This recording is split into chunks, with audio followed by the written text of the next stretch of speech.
que iniciamos una serie titulada Señales de los últimos tiempos. Señales de los últimos tiempos. En esta serie que iniciamos hoy, vamos a ver precisamente los 3 evangelios, porque Juan no se mete con la profecía. Vamos a ver Mateo 24, Lucas 21 y Marcos 13, que son los 3 evangelios donde en estos 3 pasajes el Señor Jesucristo es interceptado por sus discípulos después de estar viendo y maravillándose del templo que había levantado Herodes, y estaban con las piedras increíbles que valían con la moneda actual miles de dólares. Ante este escenario, los discípulos le hacen a Cristo 4 preguntas que vamos a ver que se encuentran en los 3 evangelios. Y Cristo comienza a desarrollar las respuestas de estas preguntas a través de los 3 evangelios. Ahora bien, ¿por qué en 3 evangelios se encuentran las respuestas de Cristo? Porque haz de cuenta que nosotros vemos un choque. Entonces yo veo el choque de frente como periodista y escribo, pues le sumieron toda la defensa delantera al carro. Otro periodista ve el choque del lado derecho. Él va a escribir, pues le sumieron la puerta y llegó hasta la puerta de atrás el choque. Otro periodista lo va a escribir de la parte de atrás, porque él vio el choque de la parte de atrás. Entonces, cuando se juntan los 3 reportajes ante un juez, ¿verdad? O ante un erudito en accidentes, se puede llevar a una conclusión de quién tuvo la culpa y cuáles fueron las causas de este accidente. Entonces, de esta manera, los 4 evangelistas, que son Mateo, Marcos, Lucas y el apóstol Juan, tienen los relatos de la Biblia de diferentes formas. ¿Por qué? Porque no vemos todos con la misma perspectiva, ni oímos igual cuando nosotros escuchamos algún mensaje. Por ejemplo, cuando algún predicador predica, tú le dices, ¿de qué habla el predicador? Y le preguntas a Juan, pues habló de esto y esto, él encontró una cosa. Y le preguntas a otra persona y te dice otro panorama del mensaje. ¿Por qué? Porque todos oímos de diferente forma, aunque es lo mismo, pero de perspectivas diferentes. Entonces, para que podamos entender por qué en 3 evangelios podemos nosotros poner realmente el contexto del mensaje de Cristo de los últimos tiempos. Vamos a ver ahorita, vamos a leer 2 pasajes, Mateo 24, del 1 al 3, y Lucas 21, del 5 al 7, para comenzar y tener el inicio de esta serie de conferencias que se los garantizo va a estar preciosa. He tratado de, así con lupa, con microscopio, examinar los versículos, profundizar lo más que pueda. Hemos dado muchos mensajes del Apocalipsis, de los últimos tiempos, de Daniel. Tenemos la serie de Daniel ahorita en la segunda conferencia, creo que es la 15ª conferencia de todo el libro de Daniel, versículo por versículo, pero nunca había yo compartido en mis 37 años que tengo de compartir la palabra de Dios, nunca había compartido con tantos detalles lo que en esta serie va a estar involucrado. Así que está garantizado, ¿verdad?, que va a ser un estudio hermoso que nos va a dar muchísima luz y nos va a orientar claramente acerca de los últimos tiempos y las señales que debemos ya estar esperando para no confundirnos con tantos falsos profetas, tantos falsos apóstoles, tantos falsos milagros, y la cristiandad está, ¿verdad?, perdida por todos lados. Me acaban de informar que en Europa acaba de haber un congreso donde un personaje del Vaticano fue el orador, un congreso cristiano. Eso se llama el ecumenismo, o sea, la mezcla entre las otras religiones y el cristianismo y las filosofías orientales, la ensalada del chef. Entonces, esto es a donde se dirige la iglesia, es la apostasía y la ramera de Apocalipsis 17. Se diluye completamente la verdad cuando se mezcla con la mentira. Entonces, la verdad de Dios, ¿verdad?, es inalineable. La verdad de Dios tiene una consistencia que no se puede mezclar con nadie. Por eso la Biblia es la verdad. Y solamente en la Biblia podemos encontrar nosotros las respuestas verdaderas a lo que nosotros estamos buscando en la vida. En Mateo 24, versículos del 1 al 3, Dice así: cuando Jesús salió del templo y se iba, se acercaron sus discípulos para mostrarle los edificios del templo. Respondiendo él, les dijo: ¿veis todo esto? De cierto les digo que no quedará aquí piedra sobre piedra que no sea derribada. Y estando él sentado en el monte de los olivos, los discípulos se le acercaron aparte diciendo: dinos, ¿cuándo serán estas cosas? ¿Qué señal habrá de tu venida y del fin del mundo? Respondiendo él les dijo: mirad que nadie los engañe. Veamos ahora en Lucas, capítulo 21, versículos del 5 al 7, la otra perspectiva de Lucas, de cómo oyó lo que Jesús dijo. Lucas 21, del 5 al 7.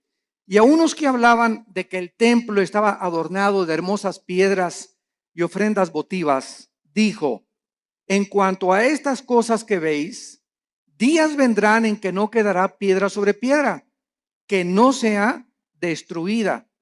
Y le preguntaron diciendo: maestro, ¿cuándo será esto? ¿Y qué señal habrá cuando estas cosas estén para suceder? Lo primero que ahorita cualquier estudiante de la Biblia acaba de captar es que son preguntas diferentes. Y vamos a ver que hay 4 preguntas, hay otras en Marcos, pero unas están relacionadas con la destrucción del templo. Esto es muy importante. Vamos a comenzar ya a explicar esto. 2 preguntas están relacionadas con la destrucción del templo y 2 preguntas están relacionadas con las señales antes de que Cristo regrese. Entonces, el Señor Jesucristo estaba en el templo el día antes de su muerte, todo el día, y antes de su arresto. Y los líderes religiosos de Israel en este momento no dejaron un solo minuto en atacarlo, en lanzarle preguntas capciosas.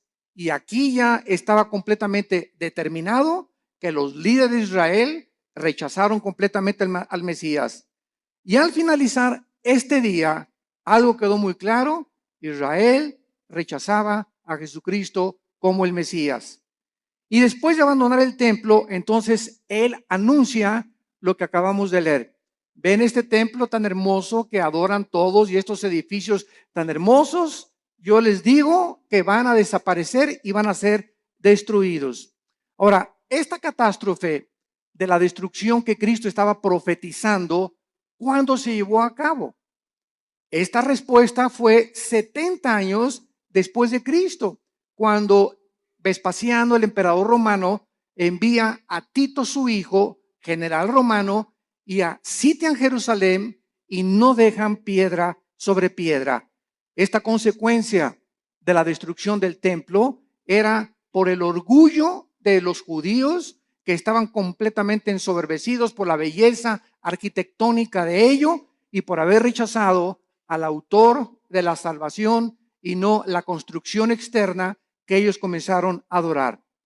Veamos entonces estas 4 preguntas, porque los discípulos quedaron desconcertados cuando Cristo dijo: el templo será destruido.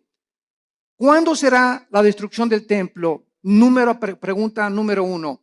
Esta la hace Mateo, la hace Marcos y la hace Lucas.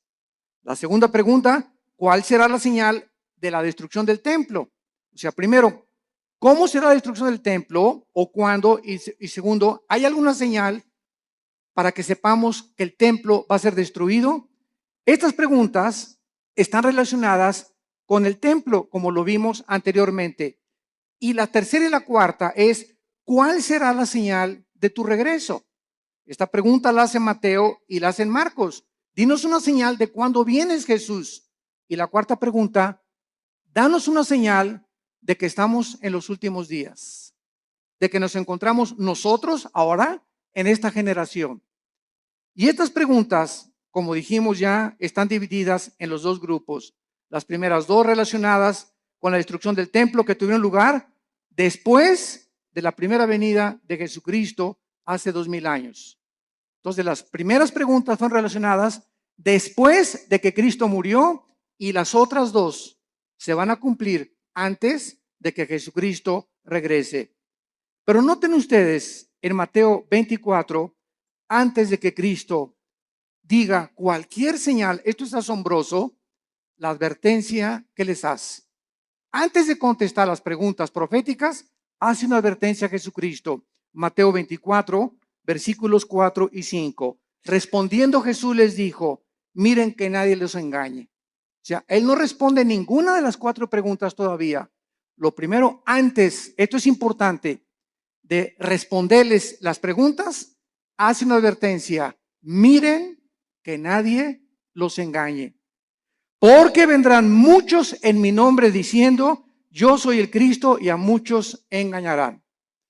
Damas y caballeros, santos de Dios, muchos hemos relacionado esta respuesta de Cristo pues con los falsos profetas que han surgido, ¿verdad? Como Jim Jones y David Koresh y el Dalai Lama y el Maharashi, que fueron falsos profetas. Sin embargo, nos hemos equivocado en ubicar solamente a los falsos mesías y a los falsos cristos dentro del ámbito religioso. Y cuando nosotros conocemos la traducción de la palabra Cristo y Mesías, descubrimos que la palabra Cristo significa el ungido y el Mesías el señalado o escogido por Dios. Entonces, cuando Cristo dice, van a venir muchos en mi nombre engañando a la gente, vemos nosotros la historia principalmente en el siglo XX. Y hagamos un repaso de cuántos hombres en el siglo XX han tratado a través de la política y de la filosofía. Dejemos a un lado la religión, a través de la política y la filosofía han tratado de traer el paraíso al mundo. Han tratado de volver a restablecer un sistema de gobierno o una ideología en la que esa es realmente la solución para los problemas del mundo. Tenemos a Carlos Marx, que quiso traer el paraíso o el éxito a través de la lucha de clases.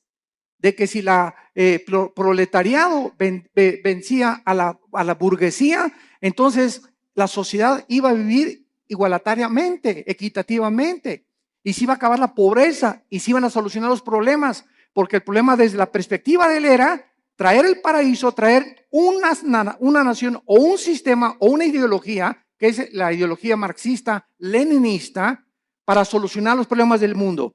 Y hasta ahorita todavía, a pesar de que la historia nos muestra que ha fracasado, ¿verdad? Se sigue buscando porque el anhelo del hombre es recobrar el Edén.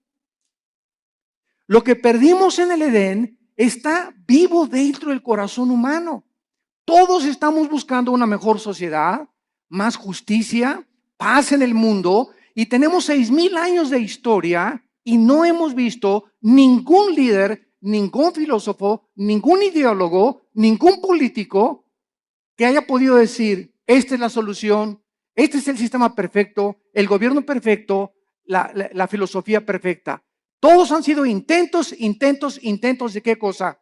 De tratar de un Mesías que es la persona, yo soy el que voy a traer realmente la solución, y así encontramos después de Marx, ¿verdad? Estamos Marx a Lenin, tenemos a Hitler, lo mismo, ¿verdad? No vamos a crear una superraza aria y vamos nosotros a conquistar Europa, y todos tienen esta idea de abarcar territorio, conquistar los conquistadores, Alejandro el Magno, Aníbal, Carlomagno, Napoleón Bonaparte. Es la historia de hombres que han tratado de abarcar territorio y llegar a un punto donde gobiernan al mundo, o que ninguno lo ha podido lograr, para que de esta manera, ellos equivocadamente piensan que nos dan a la humanidad el paraíso que estamos buscando. Y así tenemos, ¿verdad? A Hitler, a Adolfo Hitler, a Nietzsche, el filósofo del ateísmo que le dijo, cuyas ideas influyeron en el nazismo, en el fascismo y en el comunismo. ¿Quién era Friedrich Nietzsche? Un alemán que murió en el siglo XIX, siglo XX, y él dijo que había un superhombre que se podía crear y que él estaba influenciado por ciertas filosofías del Medio Oriente para crear a una super raza donde este superhombre no podía ser humilde, no podía ser manso, no podía ser misericordioso, porque estos eran debilidades, así dijo Nietzsche, del carácter humano. El nuevo hombre tenía que ser fuerte, no debería de llorar, debería ser macho camacho. Y estas ideas son las que Hitler adoptó. Y cuando Hitler leyó a Nietzsche, él quiso crear una super raza. Y dijo, nos impiden los judíos, los homosexuales y los negros. Y comenzó Hitler a matar a los homosexuales, a los negros y a los judíos. Solamente fueron más de 6 millones de judíos muertos en los hornos de Auschwitz y de toda Alemania. ¿Por qué? Porque quería Hitler traer, ¿qué cosa? El paraíso. Quería traer el Partido Nacional Socialista o el nazismo como respuesta a poder el mundo ser mejor. Y así tenemos también a Muammar Gaddafi, el ex líder y dictador de Libia, que derribó un avión con 250 pasajeros saliendo de Inglaterra y que tenía un ejército de 20 o 25 guardaespaldas mujeres. Y cuando estaba solo con ellas, las golpeaba, las violaba, las drogaba a todas. Gaddafi se cambiaba 3 veces de ropa al día. En la mañana se vestía de capitán de barco, al mediodía se vestía de árabe y en la noche se vestía de africano. Era un hombre con múltiples personalidades. Era un hombre, ¿verdad? Cruel, sanguinario. Mató a su pueblo, persiguió a su pueblo y murió igual que Hussein, ¿verdad? Como un animal metido en un tubo, lo sacaron y lo violaron. Cuando lo sacaron del tubo y en la ambulancia le dieron un balazo en la cabeza. ¿Qué quería Gaddafi? Convertir a Libia. Ya no sabía él si era árabe o era africano. Y cuando los árabes lo dejaron por lo loco que estaba, dijo que me voy a hacer africano. Y después quería ser occidental.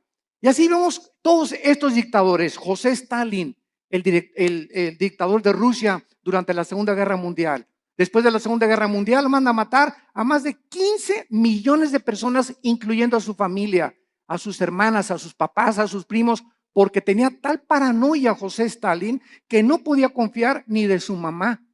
Entonces vemos todos estos hombres en su perfil psicológico trayendo el paraíso al mundo, colocándose como Mesías y síganme a mí y yo soy el papucho de los papuchos.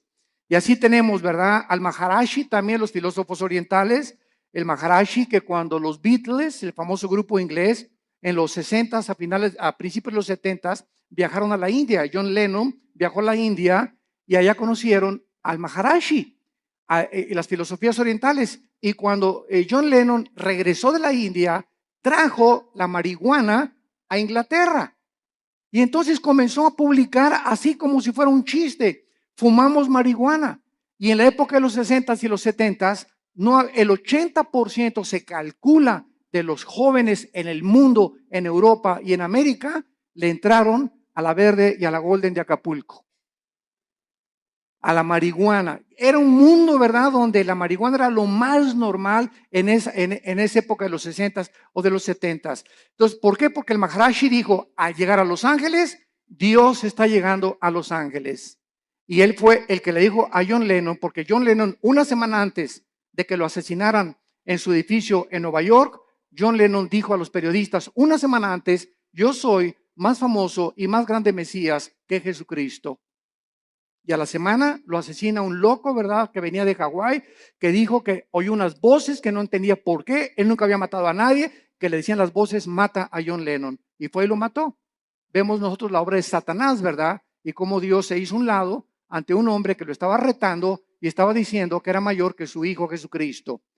Y así tenemos a Jim Jones, que se llevó a 900 personas a la Guyana, 1978, junto a Venezuela en la Guyana. 995 personas les da a beber veneno con Kool-Aid, porque les decía que iba a venir la Tercera Guerra Mundial y que era mucho mejor morirse que poder que seguir viviendo, y todos se bebieron el veneno. Llegaron y encontraron a todos boca abajo, ¿verdad? 995 personas que este hombre las engañó y les dijo que él era Dios, que él era un Mesías. Cuando llegaron a la Guyana les dijo a los esposos, sus esposas son mías. ¿Quién, te preguntas, en sus 5 sentidos puede entregarle su esposa a un loco? o para que se la entregues tienes que estar igual de loco o más loco que la persona que te la pide. Entonces, vemos que esto es posible en la naturaleza humana, que se llega a un grado donde se pierde completamente la coherencia, la racionalidad, la inteligencia, la lógica, y así encontramos cantidad de líderes que tienen un harén de 4 o 5 muchachas, y las muchachas están convencidas que él es el Mesías, como Charles Manson, el que mató a Sharon Tate, la esposa de Roman Polanski, en Los Ángeles, California, que comenzó Charles Manson a tener un ejército de muchachitas, se dormía con todas, y un día se levantó y dijo, tenemos que matar a una persona. Fueron a la casa de esta famosísima artista de cine, Sharon Tate, la acuchillaron, estaba ahí embarazada, y pusieron puercos con sangre en las paredes.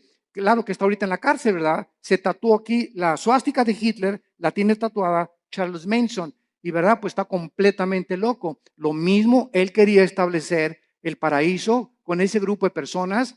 Jim Jones quería establecer el paraíso allá en la Guyana, y todos estos hombres han tratado de decir, nosotros tenemos la solución. Y solo hay un hombre que dijo, yo soy el camino, la verdad y la vida.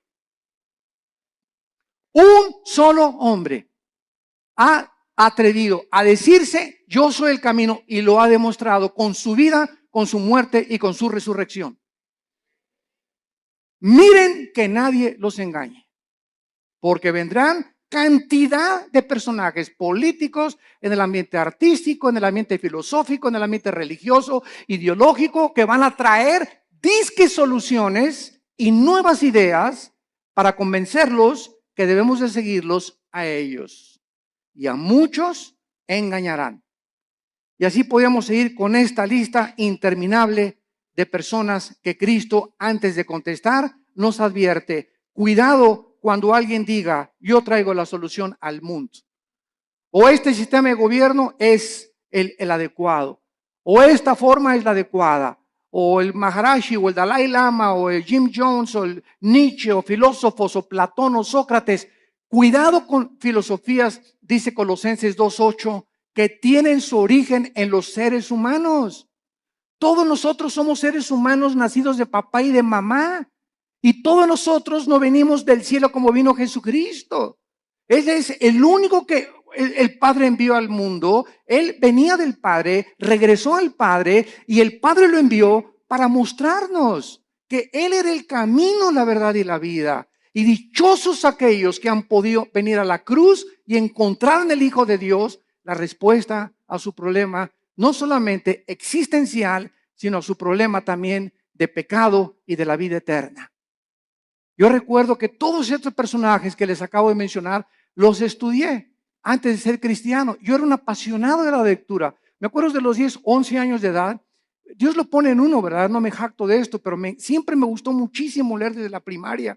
Y me encontraba, la directora me hablaba, ¿qué estás leyendo? Le decía, estoy leyendo las obras de Shakespeare, estoy leyendo Hamlet, estoy leyendo esto, Los tesoros de la juventud. Siempre me gustó mucho leer, y a los 12 o 13 años me apasionó todo lo que era la ideología y el marxismo y el leninismo y todas las filosofías orientales y los líderes religiosos y Mahoma y Buda, etcétera, etcétera. Y después de leer todo eso que leí, ¿verdad? Me encontraba a los 24, 25 años de edad completamente confundido, en un problema existencial tremendo. Me traté de quitar la vida más de 2 veces, ya no quería seguir viviendo, no encontraba la respuesta. Me di cuenta que este sistema era una hipocresía, que esto era una hipocresía, que las religiones eran una hipocresía, hasta que encontré a mi hermano Alejandro, que me dijo, Armando, quiero presentarte a un hombre. Le dije, ¿quién? Los he estudiado a todos. Y mi hijo se llama Jesús de Nazaret. Le dije, mira, de religión, inmediatamente lo ligué con la religión. No me hables de religión, le dije a mi hermano. Y mi hermano me contestó, Alejandro, que es pastor también, me dijo, no te vengo a presentar ninguna religión, te vengo a presentar un hombre, el único en la historia que ha dicho que es la resurrección de la vida, y el único que puede entrar a tu vida porque está resucitado, y su tumba está vacía, y puede cambiar tu manera de vivir, y darte una nueva orientación, un nuevo enfoque, una nueva perspectiva, verdaderamente para que descubras el propósito y la razón de tu vida. Y pues comencé a estudiar la Biblia. Y me acuerdo un día, ¿verdad? En 1974, caí de rodillas a las 5:30 de la mañana. Y le hablé a mi hermano Alejandro, y ven por mí. Llévame con ese misionero que te habló de Cristo. ya no puedo. Y me acuerdo que en 1974, a las 5:30 de la mañana, estaba en la oficina de este misionero bautista norteamericano, caí de rodillas. Él mostraba la Biblia, la paga del pecado y la muerte, la vida eterna es de Jesucristo. Y cuando me comenzó a enseñar así la Biblia, sentí, ¿verdad?, como que saltaban las páginas. Y al ver así la Biblia, como que las letras se salían. Y sentí algo que nunca había sentido. Y sentí una convicción de pecado, de lo sucio que estaba y de lo endemoniado que al Gadareno haber sido Pinocho junto con los que yo traía, que caí de rodillas llorando y le dije: Señor, perdóname, tú eres el Cristo y eres la razón por la cual yo nací y realmente tú tienes la respuesta a mi problema existencial. Te prometo que te sigo con todo mi corazón. Y en ese momento yo había llegado al final de mi búsqueda. Ya no tenía a nadie a quien buscar. Lo que realmente, el vacío que tenía yo, el vacío que han tenido todos esos líderes, el vacío que existe en la gente, es el vacío que solo Jesucristo puede llenar en tu vida y en tu vida y en tu vida. No hay nadie más, ni sigas buscando más, porque vas a seguir una búsqueda completamente vacía y completamente que no te va a satisfacer jamás.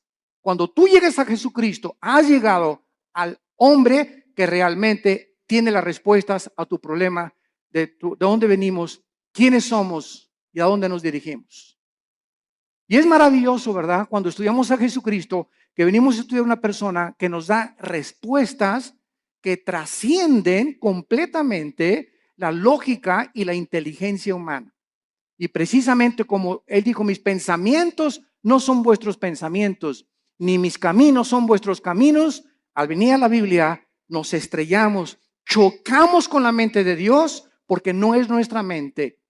Y por eso el hombre natural, como dice 1 Corintios 2, no entiende las cosas de la Biblia. Y llegan por acá y, ay, ¿por qué tanta sangre? ¿Y por qué Dios mandó matar a los cananitas? Y aquí hay una contradicción. Y aquí hay esto. ¿Por qué? Porque en su mente, en su actitud, no están buscando la verdad. Están tratando de encontrar errores que existen en su limitación intelectual. Entonces, el problema no es el problema de Dios. El problema es el problema de nosotros, que somos como caracoles, como garbanzos, como renacuajos comparados con la inmensidad de la mente de Dios. Y que si vamos a comenzar a caminar con Dios, tenemos que caminar de rodillas detrás de Él, de rodillas. No se puede, dicen que la puerta al cielo es una puerta chaparrita, porque solamente entran los que se arrodillan. Pero si quieres entrar parado, te vas a estrellar, porque es la soberbia intelectual del ser humano la que le impide poder encontrar la verdad. Y fue la razón por la cual los líderes de Israel rechazaron a Jesucristo. Este viene a cambiar nuestra religión. Este viene a amenazarnos. Es una amenaza. Tenemos que eliminarlo, porque si no, no podemos nosotros seguir estableciendo el paraíso a través de las religiones. Y las religiones, todas las religiones, conducen a la muerte, porque el cristianismo no es una religión, es una relación personal, viva, dinámica, orgánica con alguien que vive en este momento y que quiere entrar a tu vida. Muy bien.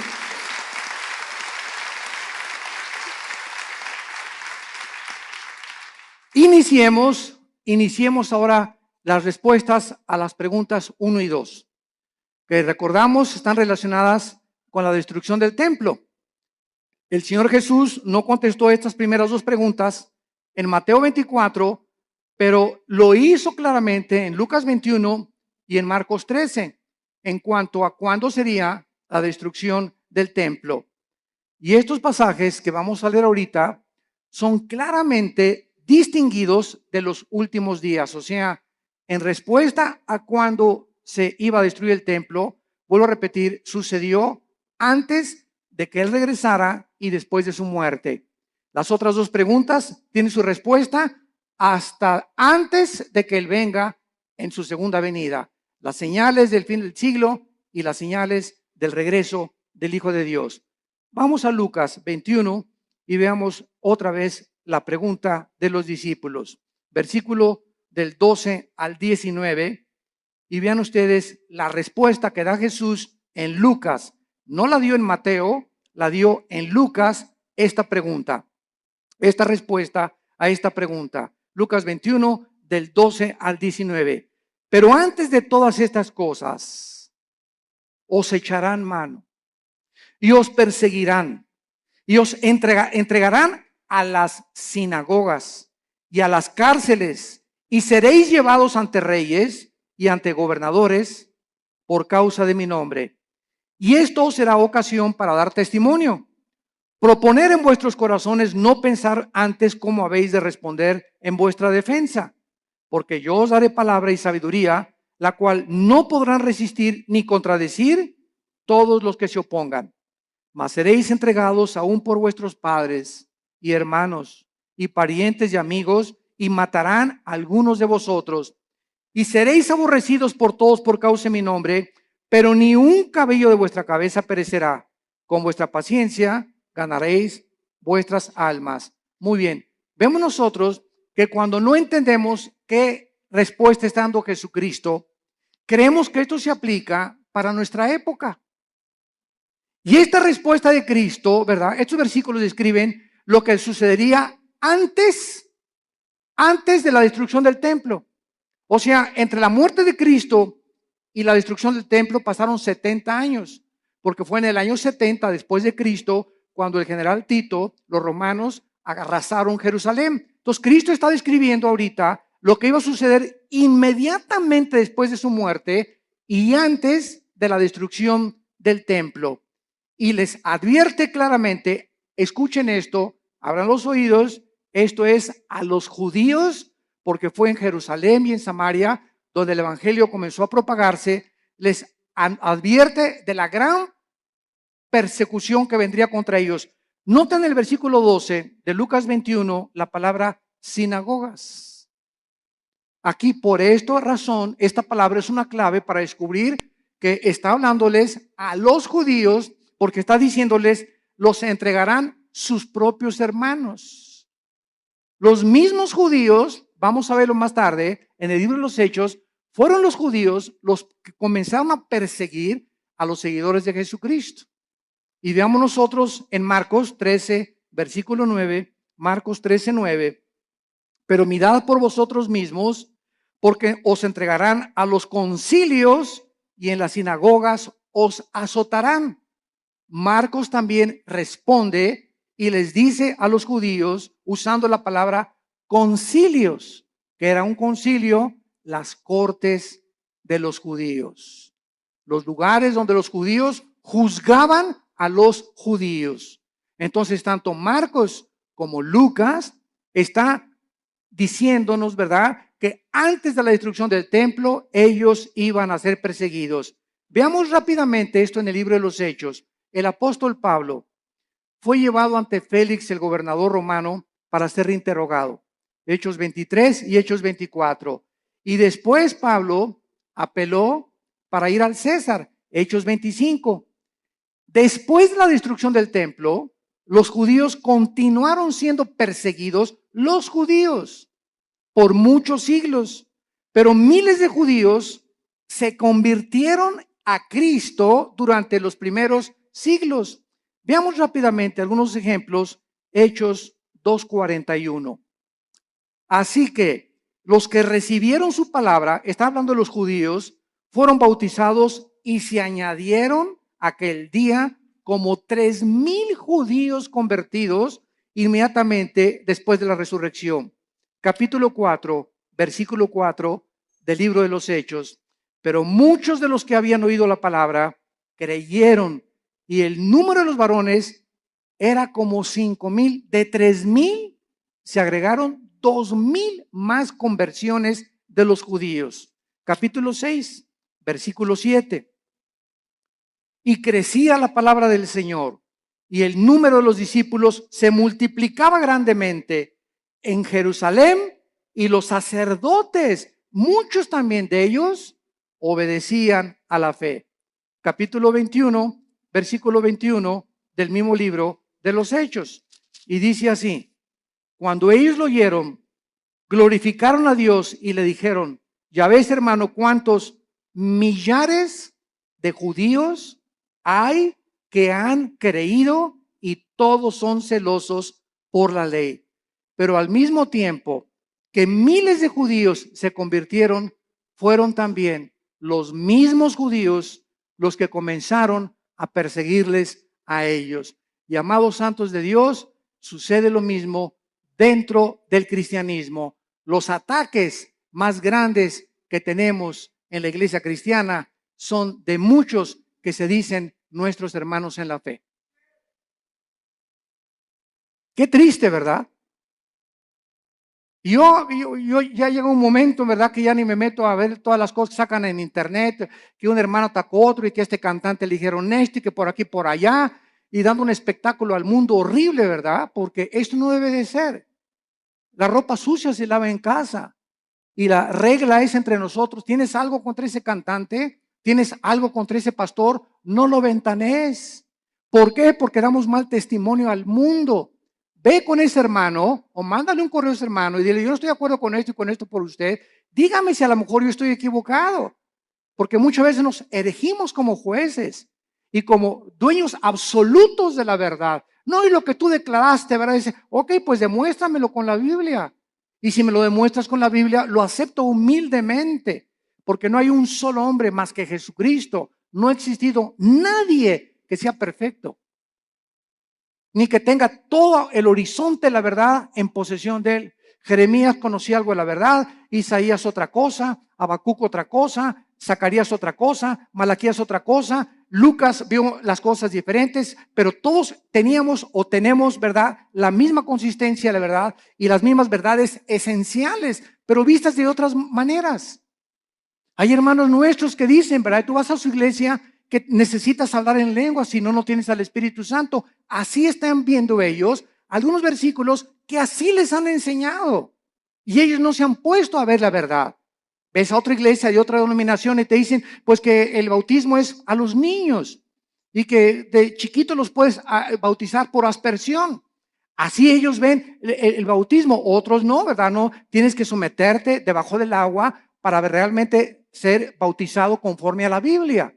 Otras iglesias creen que los cristianos pueden tener demonios, otros dicen que un cristiano no puede tener demonios. Todas estas cosas no son esenciales. No, o sea, el día que estemos en el cielo, me voy a encontrar un hermano que me dijo que yo que tenía que hablar en lenguas y va a estar conmigo en el cielo. Me voy a encontrar a los hermanos que creían que tenía demonios y a los que no creían que tenía demonios. Me voy a encontrar en el cielo a los que dijeron que el bautismo del Espíritu Santo es una experiencia subsecuente a la conversión, que después de que te conviertes necesitas el bautismo del Espíritu Santo. Aunque yo no creo eso, ¿verdad? Hay muchos que lo creen, pero me los voy a encontrar en el cielo. ¿Por qué? Porque eso no es lo que nos va a salvar. Lo que nos salva es la sangre de Jesucristo. La salvación por la gracia de Dios y que sin ninguna obra de la ley recibimos nosotros el perdón de pecados. Mientras tú creas estas verdades esenciales, estas demás cosas en las que estamos peleando, ¿verdad?, no son esenciales. Y es importante que todos tengamos otra perspectiva, porque así la tenían los discípulos. Pedro y Juan le dijeron un día a Cristo que caiga fuego del cielo y vamos a matar a estos infelices, ¿verdad? Los hijos del trueno, los hijos del Zebedeo les llamaron. Los otros discípulos no eran así. Pedro era arrebatado y Pedro era esto. Juan era todo lo contrario, todo calmado, todo tranquilo, retratado siempre en el pecho de Jesucristo, etcétera, etcétera. Tomás el Dídimo era agnóstico, ¿verdad? Y todo lo dudaba, pero ninguna de estas cosas les impidió que pudieran concentrarse, puestos los ojos en lo que es más importante, en Jesús, el autor y el consumador de nuestra fe. Muy bien. Y vemos ahora la otra pregunta en esta misma cuestionamiento que le hacen a Cristo. Ahora, ¿cuál será la señal de la destrucción del templo? Ya contestamos, ¿cuándo será? Cristo está diciendo, antes de que el templo se destruya, pasará esto y esto y esto y esto. Los van a perseguir, los van a echar de las sinagogas, los van a juzgar sus propios hermanos. Y ahora les voy a decir, ¿cuándo será esta señal? La historia nos confirma, esto es asombroso. La historia nos confirma que la Biblia es la palabra inspirada por Dios. Las profecías lo confirman, la genética lo confirma, la geografía lo confirma, la arqueología lo confirma, la antropología, la física, la química, la literatura y cualquier rama o cualquier disciplina que tú puedas estudiar confirma la veracidad y autenticidad de la inspiración del libro que tenemos estudiando en esta mañana. El levantamiento de los judíos contra los romanos ocurrió en el año 66 después de Cristo. Apúntalo. Ahí comenzó cuando los judíos comenzaron a tratar otra vez de liberarse del yugo de Roma, con la dramática derrota final en la famosa montaña del Masada. No sé cuántos de ustedes han ido a Jerusalén. Los que nos han acompañado en los viajes a Jerusalén, nunca dejamos a un lado Masada. Masada es una como montaña inmensa y nos suben por funicular. Nos suben por funicular y hasta allá arriba de Masada están los baños donde se bañaba Herodes, que tenía vapores y todo. Es como un cráter hasta arriba de la montaña. Y ahí los últimos judíos que fueron alcanzados por los romanos como no podían subir y hacer la guerra, los sitiaron, creo que fueron 4 o 6 meses, según el escritor romano Flavio Josefo y Plinio, que fueron escritores del primer siglo de la época cristiana. Y entonces los romanos los sitiaron y los dejaron morirse de hambre. O sea, pues ya se les acabó la comida, ¿verdad? Y se esperaron hasta que ya no tuviera nada. Entonces los judíos, para que los romanos no subieran y violaran a sus esposas y mataran a sus hijos, se suicidaron. Se cortaron todos, ¿verdad?, con la espada y encontraron a más de 900 judíos ahí muertos. Fueron los últimos judíos que resistieron al imperio romano. El emperador Nerón se suicida en el año 68 después de Cristo, y Vespasiano, que era su principal general, ocupa el imperio de Roma. Vespasiano manda a Tito a que rodee Jerusalén y que acaben completamente con todos. Y no hubo ningún cristiano, escuchen esto, ningún cristiano mesiánico. O sea, de aquel tiempo, como ya vimos, había casi más de 5,000 convertidos. Ninguno de estos fue muerto en el sitio contra Jerusalén porque creyeron en las palabras de Jesucristo. Les salvaron de la masacre haber obedecido a Jesucristo. Ahora veamos también nosotros, ¿verdad?, que el término en Lucas 21:24, vayamos a Lucas 21:24, hay una profecía que hasta este momento se está cumpliendo. Y el escritor romano Flavio Josefo, como citamos anteriormente, escribió que casi 100,000 judíos fueron tomados como esclavos y vendidos en varios lugares dentro del imperio romano. Son los que cuando sitió Jerusalén Tito sobrevivieron y fueron casi 100,000 judíos. Y entonces vino lo que se llama la diáspora, ¿verdad? Los mandaron a todas partes del mundo en los 5 continentes.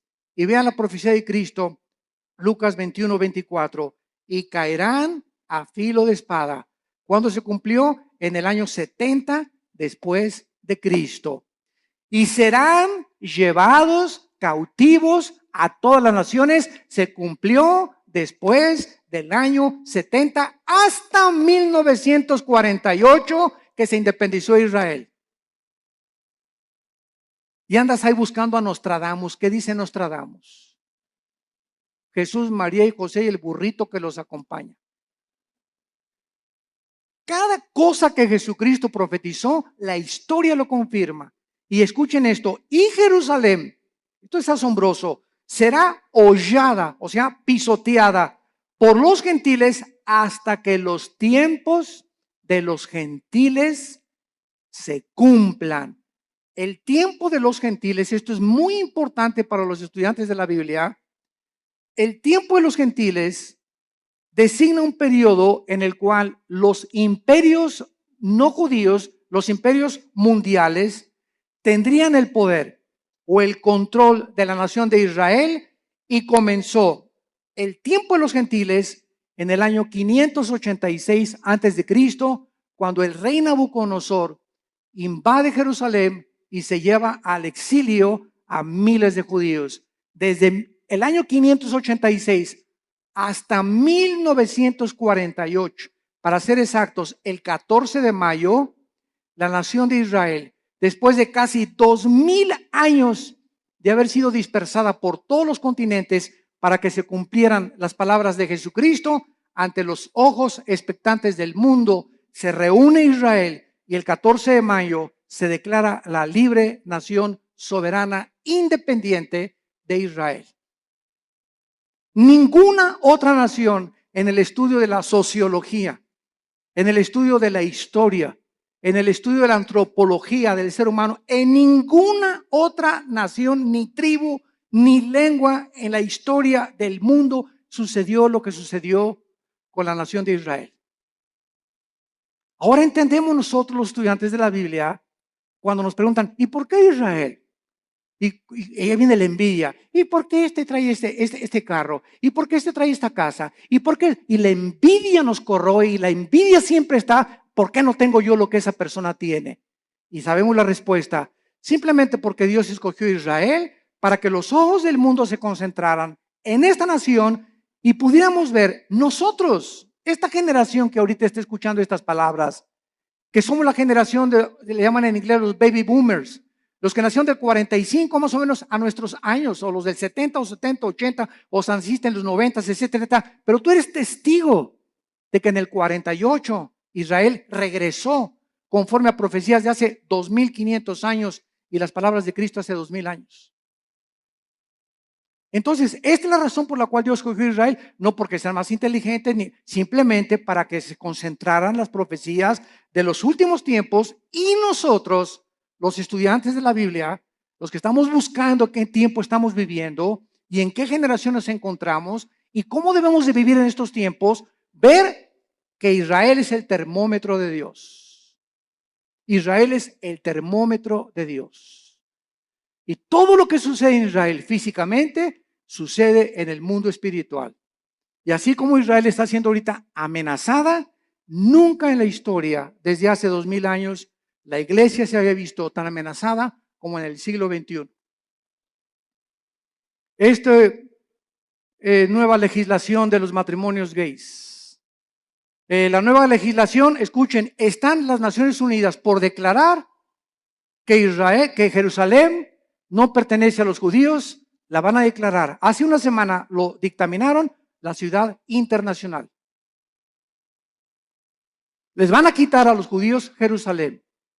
El Papa acaba de reconocer, Francisco acaba de reconocer a Mahmoud Abbas, el líder del grupo terrorista más grande en el Medio Oriente, después de ISIS, que es el ángel de la paz. Y que merecen tener un Estado palestino. Entonces, están pasando cosas en el mundo que dicen, no es posible que esto suceda. Y por si fuera poco en México, se nos escapa el Chapo Guzmán. Y todavía para rematarle, ¿verdad? Corren al pobre del Piojo Pérez. Herrera, digo. Están pasando tantas cosas, ¿verdad? Tanto en el ambiente deportivo, cuando el ambiente dices, no es posible, no es posible, no es posible, esto es posible. Y cosas así, ¿verdad? Yo recuerdo en 1960, 70, cuando declararon a Yasser Arafat el Premio Nobel de la Paz.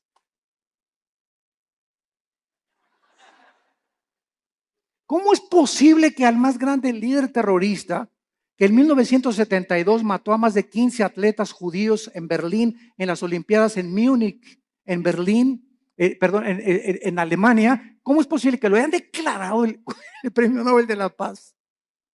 ¿Cómo es posible que ayer perdió la América? Es otra cosa, ¿verdad? Después nos peleamos por eso. Bueno, vemos entonces claramente que Jesucristo está hablando claramente y ahora va a contestar las preguntas 3 y 4. Vamos a Mateo otra vez y vemos nosotros en Mateo que en respuesta a estas preguntas, Cristo comienza a describir varias señales que aparecerán antes de que Él regrese. Como guerras a gran escala, pestes, hambres, terremotos, martirio de creyentes, falsos profetas, odio y poco amor entre los cristianos. Mateo 24, versículos del 4 en adelante. Respondió Cristo, mirad que nadie los engañe. Ya vimos esta advertencia detenidamente, porque vendrán muchos en mi nombre diciendo yo soy el Cristo. Oirán de guerras y rumores de guerras. Aquí nos detenemos rápido. Todo esto lo vamos a examinar con muchísimo detalle. Y vamos a ver cuántas guerras ha habido. Porque muchas, no, guerras siempre ha habido. Muy bien, estoy de acuerdo contigo. Pero nunca hasta el siglo XX se formó la Primera Guerra Mundial. 1914-1917. No fue hasta el siglo XX. Y años después, en 1939 al 45, la Segunda Guerra involucra a las naciones del mundo. Y de la Segunda Guerra Mundial a nuestros días, que se formó la famosa Naciones Unidas para tratar de impedir bombas atómicas, como las que soltaron en Hiroshima y en Nagasaki en 1945, ha habido más de 350 revoluciones y golpes de Estado. Y ahorita el mundo se encuentra al borde de una guerra nuclear. Con nuestra tecnología y nuestros estudios científicos y el ateísmo y toda la soberbia del hombre, nos encontramos al borde de nuestra propia autodestrucción. Y si no lee el periódico de ahorita, el Reforma, el de mañana, que ya comenzó la Guerra Fría, Rusia está mandando aviones bombarderos rodear Canadá y Estados Unidos. Estados Unidos mandó hace 2 semanas 235 tanques a Ucrania y a Crimea. Están mandando ahorita F-16 y F-22 también a Europa, porque creen que realmente Putin va a tratar de apoderarse de Estonia, de Eslovenia, de Lituania, para poder conquistar todo el sur de Europa y comenzar a expandir su poderío. Y como Putin apoya a Irán, y detrás de ellos está la China, y son los 3 principales miembros del Consejo de Seguridad de las Naciones Unidas, el mundo se encuentra ahorita bajo estas 3 naciones. Estados Unidos es un cero a la izquierda ya completamente. Europa no puede intervenir porque el gas de Rusia, que provee el 65% a Europa, dependen del gas, dependen del petróleo del Medio Oriente. Y en el Medio Oriente, Irán, Rusia y China se encuentra ahorita la amenaza contra el mundo occidental, Europa y las Américas. Hay un vacío de liderazgo en el mundo. Una vez que Estados Unidos ha caído, ya no va a haber ninguna nación que defienda a otra. Queda la OTAN, la Organización de Países del Atlántico del Norte, para defender a algunas naciones. Las que no están en la OTAN no tienen con qué defenderse. Y está el mundo ahorita hirviendo ante la naturaleza humana, contestando la pregunta en Santiago 4, 1 y 2. ¿De dónde vienen las guerras? Dice Santiago 4, versículo 1 y 2, de las pasiones dentro de nosotros que combaten. ¿De dónde viene tu envidia por tu vecino? ¿De dónde viene tu envidia por los ricos? ¿De dónde viene la envidia o el desprecio de los ricos hacia los pobres? ¿De dónde viene el racismo? ¿De dónde vienen todas esas pasiones dentro de nosotros que son la soberbia, la ambición? Todas esas cosas que son negativas al alma y que te enferman en la mente porque estás viendo distorsionadamente la perspectiva humana. ¿De dónde viene? La Biblia nos da la respuesta: del pecado. De esa fuerza maléfica que está dentro de nosotros y que tiene que ser dominada únicamente por el Espíritu Santo. Y mientras tanto puedes ir a Alcohólicos Anónimos, Neuróticos Anónimos, Marihuanos Anónimos, al psicólogo, al psiquiatra. Puedes hacer todas las panaceas que estés buscando para poder encontrar que le quiten la locura a mi hijo, que cambien la marihuana a mi hija, que mi hija no sea prostituta. Podemos ir a buscar miles de cosas. No hay nada en el mundo más que la sangre de Cristo que cambia el corazón humano.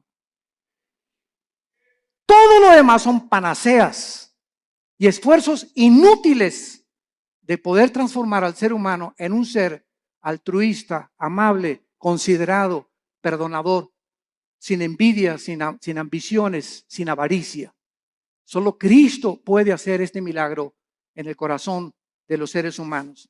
Dejamos hasta acá nuestro estudio y te damos las gracias, Señor, por tu palabra. Te damos las gracias, Señor, por haber delineado con siglos de anticipación el panorama profético internacional delante de nuestros ojos, para que hagamos y pongamos atención a la palabra profética más segura, a la cual haríamos bien en estar atentos, como a una antorcha que alumbra en lugar oscuro hasta que el lucero de la mañana salga en nuestros corazones. Gracias, Padre, porque eres bueno con nosotros, porque nos has prometido librarnos de las catástrofes, las hecatombes, los tsunamis, los terremotos que vienen contra el mundo de manera vertiginosa y con una prontitud que no nos imaginamos, porque todo sucederá cuando digan paz y seguridad. Cuando el mundo crea que el mundo ha solucionado sus problemas, vendrá destrucción repentina por la soberbia humana de creer que podemos vivir separados de tu Hijo Jesucristo. Te damos gracias, Jesús, por haber abierto tus manos en esa cruz, en haber dado tu sangre preciosa en nuestro lugar, por haber pagado una cuenta que nosotros no podíamos nunca pagar con nuestras buenas obras. Y siendo aún pecadores, en el estado en que nos encontrábamos, tuviste misericordia de nosotros, abriste tus manos, coronaron tu cabeza de espinas, tus manos y tus pies con clavos, y desde esa cruz nos has perdonado por tu gracia y tu misericordia. A los que hemos creído que tú eres el Cristo, el Hijo del Dios viviente, hemos guardado tu palabra y hemos creído que viniste del Padre, que regresaste al Padre y que vienes pronto por nosotros, para que donde tú estés ahora, nosotros estaremos en un tiempo no muy lejano, porque así lo dijiste, y no hay una sola palabra que tú hayas prometido que no tenga su cumplimiento, porque tú eres Dios. En esta mañana, muchos de ustedes que nos escuchan a través de las redes sociales y los que estamos aquí presentes, si tú no tienes a Cristo en tu vida, si no tienes una relación con Él, en esta mañana, invítalo a tu corazón. Hoy es un día importante para tu vida, es el día de tu decisión. Tú no sabes si mañana vas a estar endurecido, o si hoy en la noche ni siquiera llegues a tu casa o amanezcas. Ninguno de nosotros sabemos cuál será el día de mañana. Y por esta inestabilidad e incertidumbre del futuro, la Biblia dice: cuando oigas su voz, no te endurezcas. Ven a Cristo en este momento y dile estas palabras con todo tu corazón. Señor, te pido perdón por mis pecados. Creo que soy un pecador delante de tus ojos y que no puedo hacer nada por cambiar, ni por transformar mi vida interior. Ahora que he escuchado tu palabra, creo que en esa cruz, tu santo Hijo Jesucristo, en mi lugar, dio su vida por mí.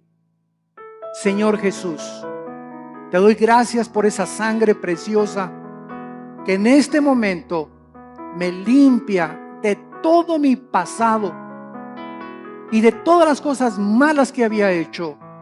En este momento, tú me declaras justo, justa delante de tus ojos, sin que yo lo sea, simplemente porque tú lo pagaste en mi lugar. Te invito a que entres a mi corazón como mi Señor y mi Salvador, y te doy las gracias por el regalo que me has dado esta mañana, del perdón de mis pecados, de la vida eterna y del poder del Espíritu Santo que me ayudará a ser fiel hasta la muerte. En tu nombre precioso, Jesús. Amén.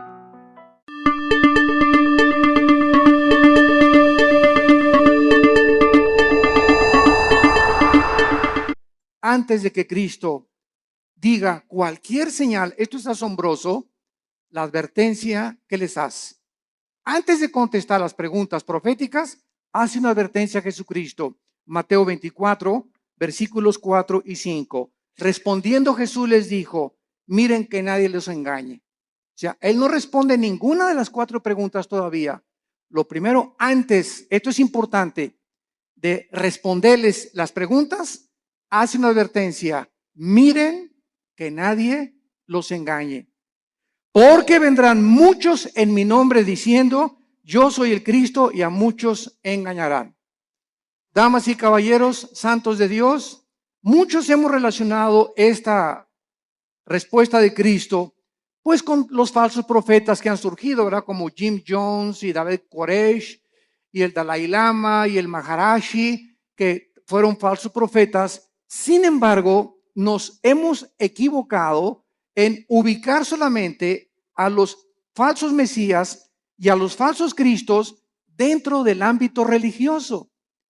Y cuando nosotros conocemos la traducción de la palabra Cristo y Mesías, descubrimos que la palabra Cristo significa el ungido y el Mesías el señalado o escogido por Dios.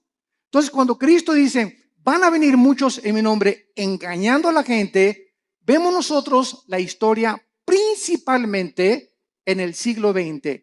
Y hagamos un repaso de cuántos hombres en el siglo XX han tratado a través de la política y de la filosofía.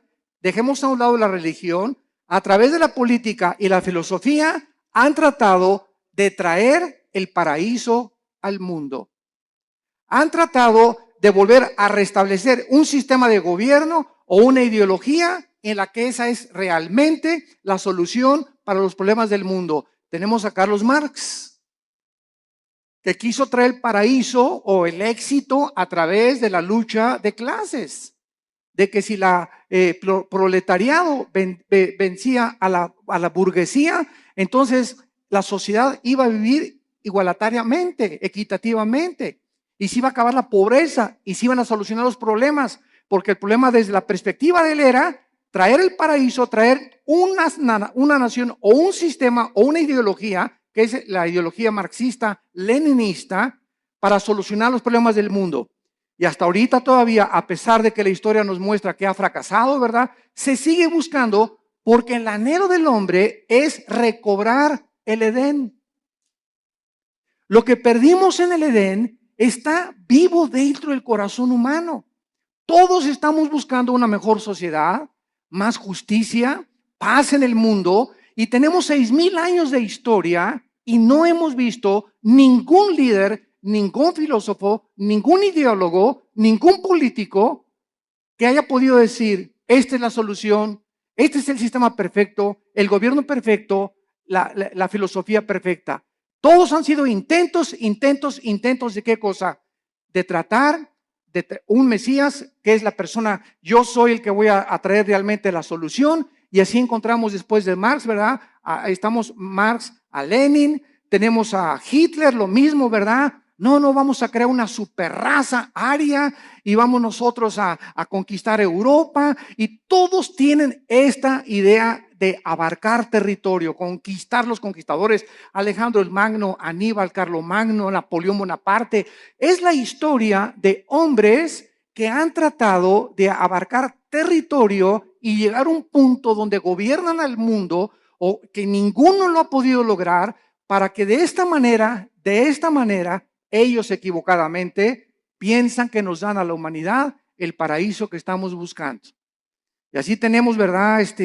A Hitler, a Adolfo Hitler, a Nietzsche, el filósofo del ateísmo que le dijo, cuyas ideas influyeron en el nazismo, en el fascismo y en el comunismo. ¿Quién era Friedrich Nietzsche? Un alemán que murió en el siglo XIX, siglo XX, y él dijo que había un superhombre que se podía crear y que él estaba influenciado por ciertas filosofías del Medio Oriente para crear a una super raza donde este superhombre no podía ser humilde, no podía ser manso, no podía ser misericordioso, porque estos eran debilidades, así dijo Nietzsche, del carácter humano. El nuevo hombre tenía que ser fuerte, no debería de llorar, debería ser macho camacho. Y estas ideas son las que Hitler adoptó. Y cuando Hitler leyó a Nietzsche, él quiso crear una super raza. Y dijo, nos impiden los judíos, los homosexuales y los negros. Y comenzó Hitler a matar a los homosexuales, a los negros y a los judíos. Solamente fueron más de 6 millones de judíos muertos en los hornos de Auschwitz y de toda Alemania. ¿Por qué? Porque quería Hitler traer, ¿qué cosa? El paraíso. Quería traer el Partido Nacional Socialista o el nazismo como respuesta a poder el mundo ser mejor. Y así tenemos también a Muammar Gaddafi, el ex líder y dictador de Libia, que derribó un avión con 250 pasajeros saliendo de Inglaterra y que tenía un ejército de 20 o 25 guardaespaldas mujeres. Y cuando estaba solo con ellas, las golpeaba, las violaba, las drogaba a todas. Gaddafi se cambiaba 3 veces de ropa al día. En la mañana se vestía de capitán de barco, al mediodía se vestía de árabe y en la noche se vestía de africano. Era un hombre con múltiples personalidades. Era un hombre, ¿verdad? Cruel, sanguinario. Mató a su pueblo, persiguió a su pueblo y murió igual que Hussein, ¿verdad? Como un animal metido en un tubo, lo sacaron y lo violaron. Cuando lo sacaron del tubo y en la ambulancia le dieron un balazo en la cabeza. ¿Qué quería Gaddafi? Convertir a Libia. Ya no sabía él si era árabe o era africano. Y cuando los árabes lo dejaron por lo loco que estaba, dijo que me voy a hacer africano. Y después quería ser occidental. Y así vemos todos estos dictadores. José Stalin, el dictador de Rusia durante la Segunda Guerra Mundial. Después de la Segunda Guerra Mundial manda a matar a más de 15 millones de personas, incluyendo a su familia, a sus hermanas, a sus papás, a sus primos, porque tenía tal paranoia José Stalin que no podía confiar ni de su mamá. Entonces vemos todos estos hombres en su perfil psicológico trayendo el paraíso al mundo, colocándose como Mesías y síganme a mí y yo soy el papucho de los papuchos. Y así tenemos, ¿verdad? Al Maharishi, también los filósofos orientales, el Maharishi que cuando los Beatles, el famoso grupo inglés, en los 60s, a principios de los 70s, viajaron a la India. John Lennon viajó a la India y allá conocieron al Maharishi, las filosofías orientales. Y cuando John Lennon regresó de la India, trajo la marihuana a Inglaterra. Y entonces comenzó a publicar así como si fuera un chiste. Fumamos marihuana. Y en la época de los 60s y los 70s, no, el 80% se calcula de los jóvenes en el mundo, en Europa y en América, le entraron a la Verde y a la Golden de Acapulco, a la marihuana. Era un mundo, ¿verdad?, donde la marihuana era lo más normal en esa época de los 60s o de los 70s. Entonces, ¿por qué? Porque el Maharishi dijo, al llegar a Los Ángeles, Dios está llegando a Los Ángeles. Y él fue el que le dijo a John Lennon, porque John Lennon, una semana antes de que lo asesinaran en su edificio en Nueva York, John Lennon dijo a los periodistas, una semana antes, yo soy más famoso y más grande Mesías que Jesucristo. Y a la semana lo asesina un loco, ¿verdad?, que venía de Hawái, que dijo que oyó unas voces que no entendía por qué. Él nunca había matado a nadie, que le decían las voces, mata a John Lennon. Y fue y lo mató.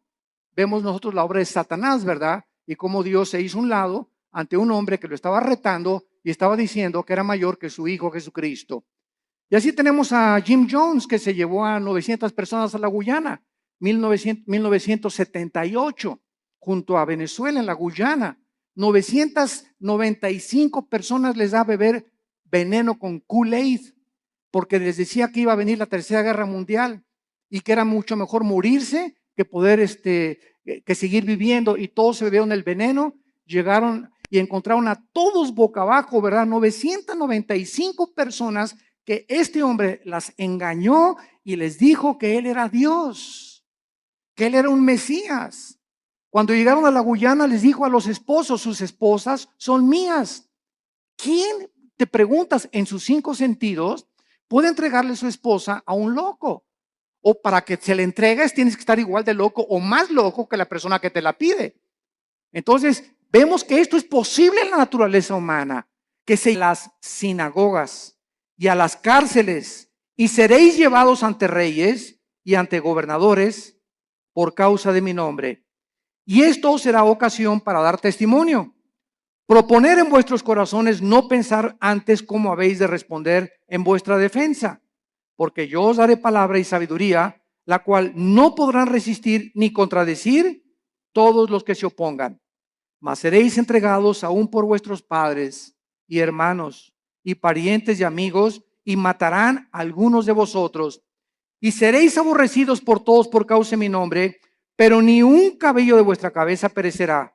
con vuestra paciencia ganaréis vuestras almas. Muy bien, vemos nosotros que cuando no entendemos qué respuesta está dando Jesucristo, creemos que esto se aplica para nuestra época.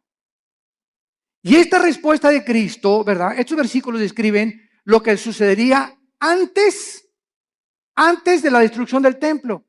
O sea, entre la muerte de Cristo y la destrucción del templo pasaron 70 años, porque fue en el año 70 después de Cristo cuando el general Tito, los romanos, arrasaron Jerusalén. Entonces, Cristo está describiendo ahorita lo que iba a suceder inmediatamente después de su muerte y antes de la destrucción del templo. Y les advierte claramente, escuchen esto, abran los oídos, esto es a los judíos, porque fue en Jerusalén y en Samaria donde el evangelio comenzó a propagarse, les advierte de la gran persecución que vendría contra ellos. Nota en el versículo 12 de Lucas 21 la palabra sinagogas. Aquí por esta razón, esta palabra es una clave para descubrir que está hablándoles a los judíos, porque está diciéndoles, los entregarán sus propios hermanos. Los mismos judíos, vamos a verlo más tarde, en el libro de los Hechos, fueron los judíos los que comenzaron a perseguir a los seguidores de Jesucristo. Y veamos nosotros en Marcos 13, versículo 9, Marcos 13, 9. Pero mirad por vosotros mismos, porque os entregarán a los concilios y en las sinagogas os azotarán. Marcos también responde y les dice a los judíos, usando la palabra concilios, que era un concilio, las cortes de los judíos. Los lugares donde los judíos juzgaban a los judíos. Entonces, tanto Marcos como Lucas está diciéndonos, ¿verdad?, que antes de la destrucción del templo, ellos iban a ser perseguidos. Veamos rápidamente esto en el libro de los Hechos. El apóstol Pablo fue llevado ante Félix, el gobernador romano, para ser interrogado. Hechos 23 y Hechos 24. Y después Pablo apeló para ir al César. Hechos 25. Después de la destrucción del templo, los judíos continuaron siendo perseguidos, los judíos, por muchos siglos. Pero miles de judíos se convirtieron a Cristo durante los primeros siglos. Veamos rápidamente algunos ejemplos. Hechos 2:41. Así que los que recibieron su palabra, está hablando de los judíos, fueron bautizados y se añadieron aquel día como 3,000 judíos convertidos inmediatamente después de la resurrección. Capítulo 4, versículo 4 del libro de los Hechos. Pero muchos de los que habían oído la palabra creyeron, y el número de los varones era como 5,000. De 3,000 se agregaron 2,000 más conversiones de los judíos. Capítulo 6, versículo 7. Y crecía la palabra del Señor, y el número de los discípulos se multiplicaba grandemente en Jerusalén, y los sacerdotes, muchos también de ellos, obedecían a la fe. Capítulo 21, versículo 21 del mismo libro de los Hechos. Y dice así: cuando ellos lo oyeron, glorificaron a Dios y le dijeron: ya ves, hermano, cuántos millares de judíos hay que han creído y todos son celosos por la ley. Pero al mismo tiempo que miles de judíos se convirtieron, fueron también los mismos judíos los que comenzaron a perseguirles a ellos. Y amados santos de Dios, sucede lo mismo dentro del cristianismo. Los ataques más grandes que tenemos en la iglesia cristiana son de muchos que se dicen nuestros hermanos en la fe. Qué triste, ¿verdad? Yo ya llega un momento, ¿verdad?, que ya ni me meto a ver todas las cosas que sacan en internet, que un hermano atacó a otro y que este cantante le dijeron esto y que por aquí, por allá, y dando un espectáculo al mundo horrible, ¿verdad? Porque esto no debe de ser. La ropa sucia se lava en casa y la regla es entre nosotros. ¿Tienes algo contra ese cantante? ¿Tienes algo contra ese pastor? No lo ventanees, ¿Por qué? Porque damos mal testimonio al mundo. Ve con ese hermano o mándale un correo a ese hermano y dile, yo no estoy de acuerdo con esto y con esto por usted. Dígame si a lo mejor yo estoy equivocado. Porque muchas veces nos erigimos como jueces y como dueños absolutos de la verdad. No, y lo que tú declaraste, ¿verdad? Dice, ok, pues demuéstramelo con la Biblia. Y si me lo demuestras con la Biblia, lo acepto humildemente. Porque no hay un solo hombre más que Jesucristo. No ha existido nadie que sea perfecto, ni que tenga todo el horizonte de la verdad en posesión de él.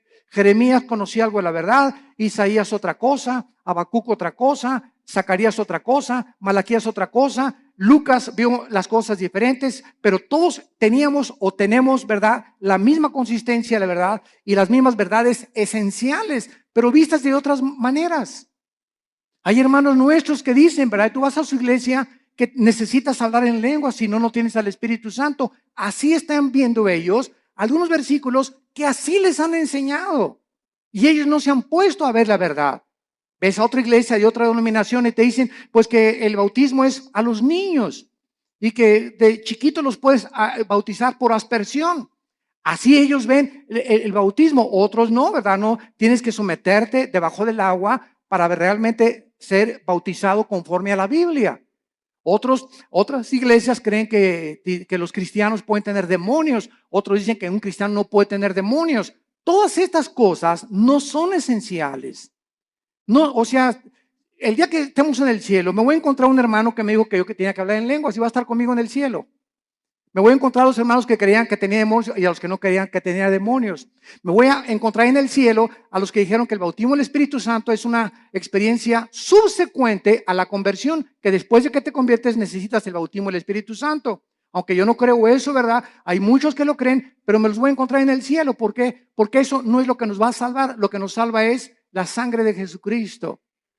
La salvación por la gracia de Dios y que sin ninguna obra de la ley recibimos nosotros el perdón de pecados.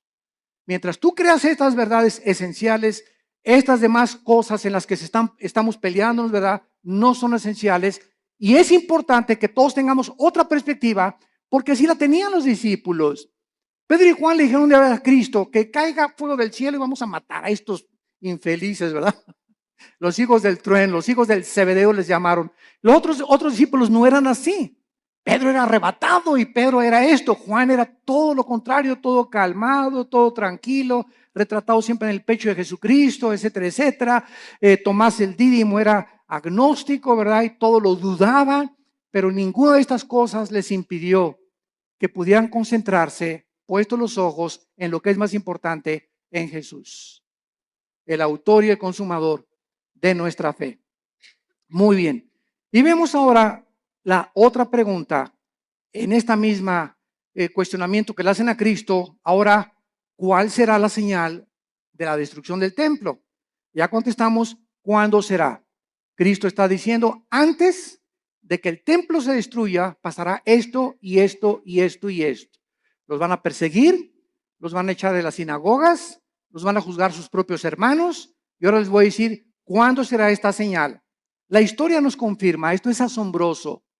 La historia nos confirma que la Biblia es la palabra inspirada por Dios.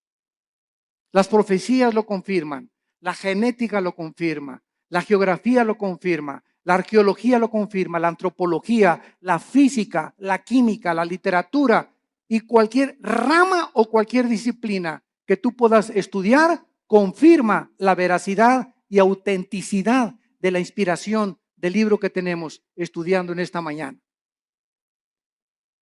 El levantamiento de los judíos contra los romanos ocurrió en el año 66 después de Cristo. Apúntalo. Ahí comenzó cuando los judíos,